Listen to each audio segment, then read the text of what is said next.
أعوذ بالله من الشيطان الرجيم. بسم الله الرحمن الرحيم. الحمد لله رب العالمين. الرحمن الرحيم. مالك يوم الدين. إياك نعبد وإياك نستعين. اهدنا الصراط المستقيم. صراط الذين أنعمت عليهم غير المغضوب عليهم ولا الضالين.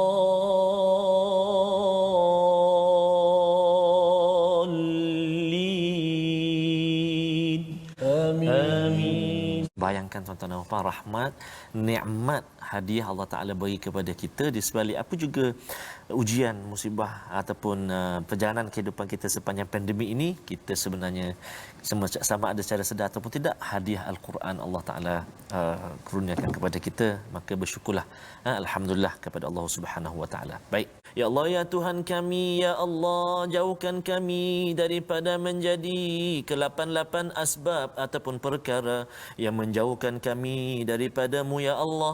Apakah 8 perkara tersebut? Yang pertama adalah ibu ayah kamu, abaukum.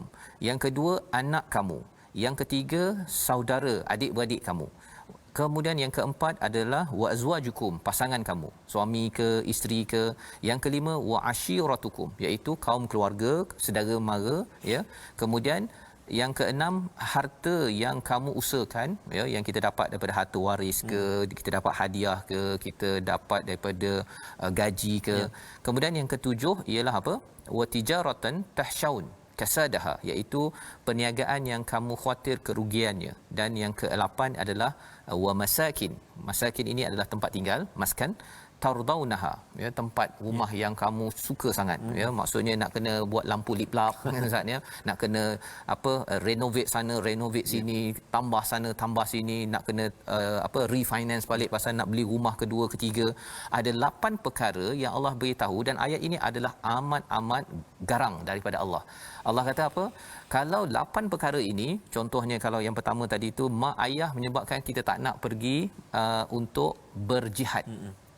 Jihad ini satu ialah berjihad di dalam medan perang, tapi sebelum itu ialah kalau katakan ada yang malas pergi kerja ke, ataupun kalau pergi kerja balik cepat, kan? Pasal apa? Pasal mak panggil, ya.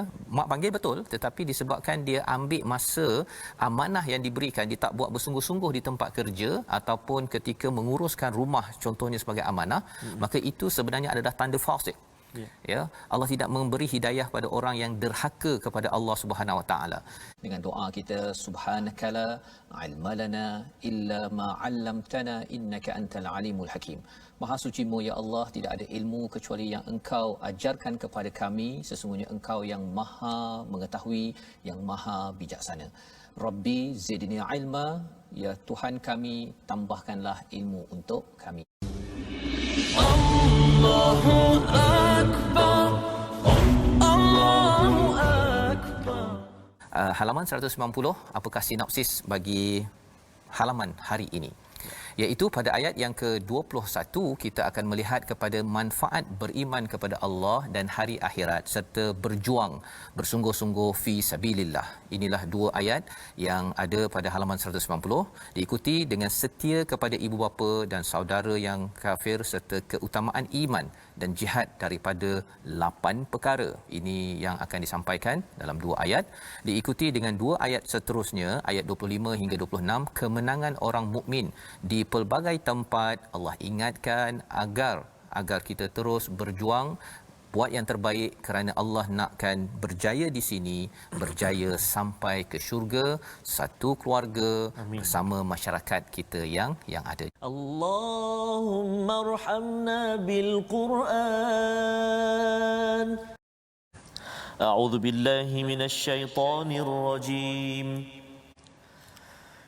Yubashshiruhum rabbuhum bi rahmatin minhu wa ridwanin wa jannatin lahum fiha wa ridwanin wa جنات لهم فيها نعيم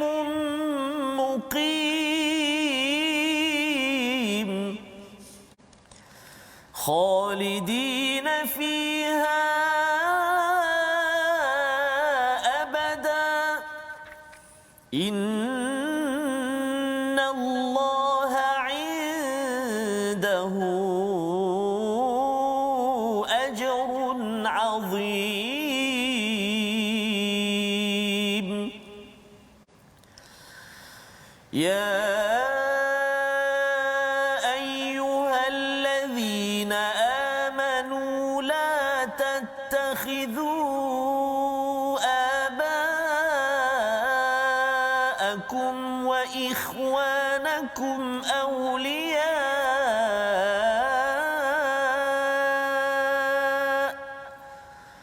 لا تتخذوا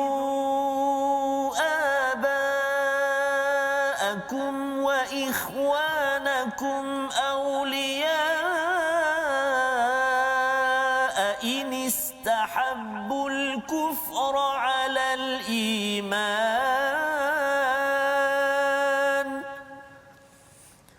ومن يتولهم منكم فأولئك هم الظالمون قل إن كان آباؤكم وأبناؤكم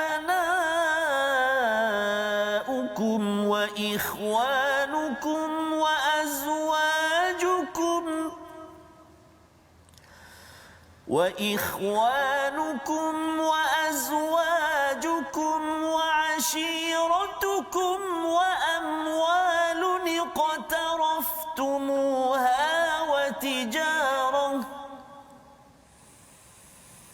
وتجارة تخشون كسادها ومساكن ترضونها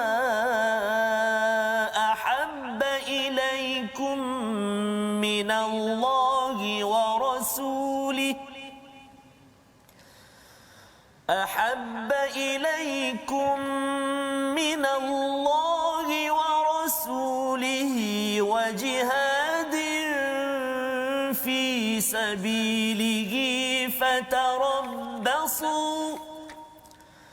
فتربصوا حتى يأتي الله بأمره والله لا يهدي القوم الفاسقين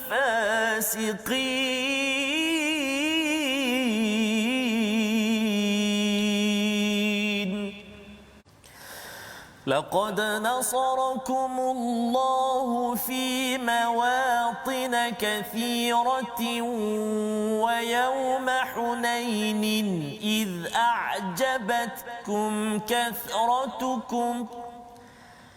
إذ أعجبتكم كثرتكم فلم تغن عنكم شيئا وضاقت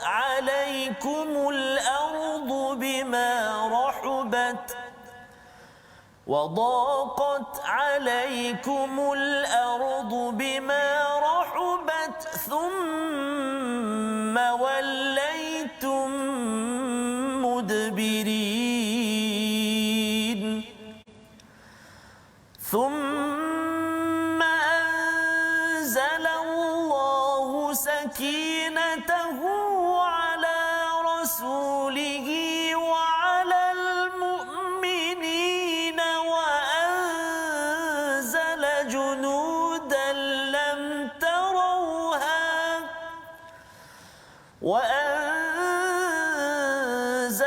جنودا لم تروها وعذب الذين كفروا وذلك جزاء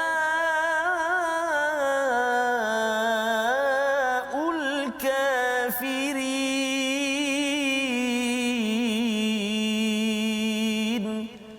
Sadaqallahul azim.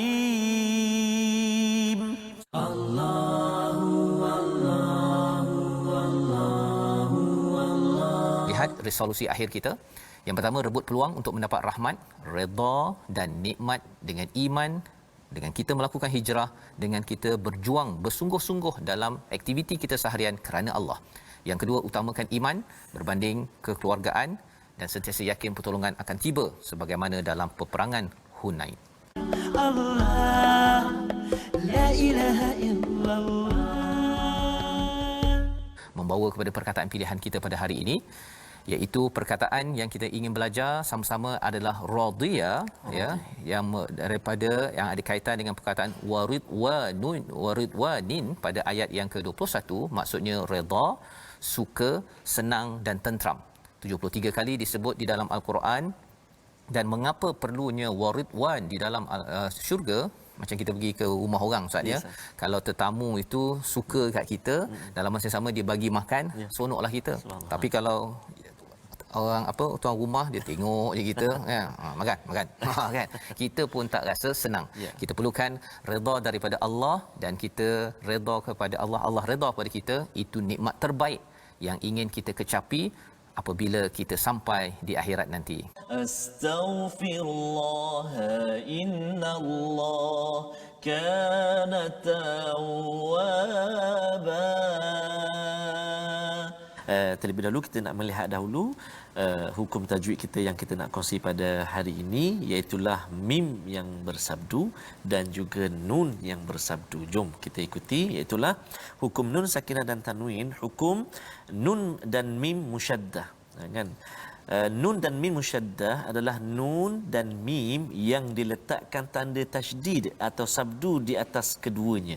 Maknanya atas huruf mim, atas huruf nun ada sabdu, kan? Kalau contoh, kalau kita perhatikan dalam halaman ini, iaitulah terdapat pada wajannatin, atas sekali, kan, wajannatin. Dan juga ayat yang ke-25, thumma wajannatin, nun yang bersabdu, thumma mim yang bersabdu. Jadi oftat, ya, bila jumpa nun yang bersabdu ni, mim yang bersabdu ni, macam mana kita nak baca, Ustaz? Kita nak dengung ke tak dengung? Jadi bila kita bertemu nun yang bersabdu dan juga mim yang bersabdu, maka kita kena dengungkan bacaan kita. Kita kena dengung gunnah bacaan kita. Berapa lama? Jangan 2 rakaat, dua harakat, dua harakat saja. Kadar dengung dia 2 harakat. Bila kita baca tu 2 harakat dengung dia. Jadi jangan lama sangat. Dan jangan tak ada dengung pula, kan. Jadi kadang-kadang lama Ustaz pasal dia nak taranum. Jadi contoh, kan, ayat yang atas tu, yubashshiruhum rabbuhum birahmatin minhu wa ridwanin wa Allah. Itu panjang, Ustaz. Nampak macam sedap, itu Ustaz, boleh tanya nak kunut ke tak? Kunut panjang, kunut pendek. Panjang pendek. Jadi kena hati-hati tuan-tuan dan puan-puan, nun yang bersabdu, mim yang bersabdu, gunnah dia, dengung dia kena baca 2 harakat saja. Bila keadaannya? Bila kita sambung bacaan kita, dan juga bila kita waqaf bacaan kita. Kalau kita perhatikan slide kita yang kedua, ada diterangkan dekat situ, maksudnya 2 harakat tu ketika wasal dan ketika waqaf. Nun dan mim musyaddah hendaklah dibaca dengan cara dipanjangkan gunnahnya dengan kadar 2 harakat, sama ada ketika waqaf ataupun ketika wasal. Kalau kita perhatikan contoh pada ayat 26, thumma, contoh, kan, ataupun ayat ke-17, wa finnari. Habis tu Ustaz, dekat mana kalau kita nak berhenti tu dia ada dengung juga? Contohnya kalau kan thumma tu, contohlah Ustaz, kadang-kadang memang habis nafas kat situ, Ustaz. Kan, pada ayat yang ke-25 contohnya, wadaqat alaikumul ardu bima rahubat contohlah, memanglah tak elok betul so, tapi macam mana tiba-tiba semput, kan, ataupun kan, kat situ contoh. Itulah mim yang bersabdu, nun yang bersabdu dalam halaman ini. Ada berapa tempat mim yang bersabdu, nun yang bersabdu? Sila bagi jawapan. Dan dekat komen tu insya-Allah ada berapa tempat nun yang bersabdu dan mim yang bersabdu. Baik. Dan saya nak respon juga soalan Ustaz Faz tadi, tuan-tuan dan puan sahabat Al-Quran yang kasih Allah SWT sekalian, pada kalimah wa amwalun taraftumuha ayat yang ke-24. Kenapa ada nun tu pula Ustaz? Sebab pertemuan dua huruf ataupun pertemuan tanwin bertemu dengan hamzah wasal. Ada banyak nama, ada panggil nun wiqayah, ada panggil nun iwad. Kalau istilahnya antaranya dipanggil iltiqa as-sakinain, bertemu dua huruf yang mati ataupun dua huruf yang sukun. Wa amwalun tu asal dia lam nun, kan, bertemu dengan hamzah wasal, jadi tak boleh nak baca tu wa amwalun tak boleh. Tak boleh. Jadi kena hidupkan nun tu dan mesti baris bawah.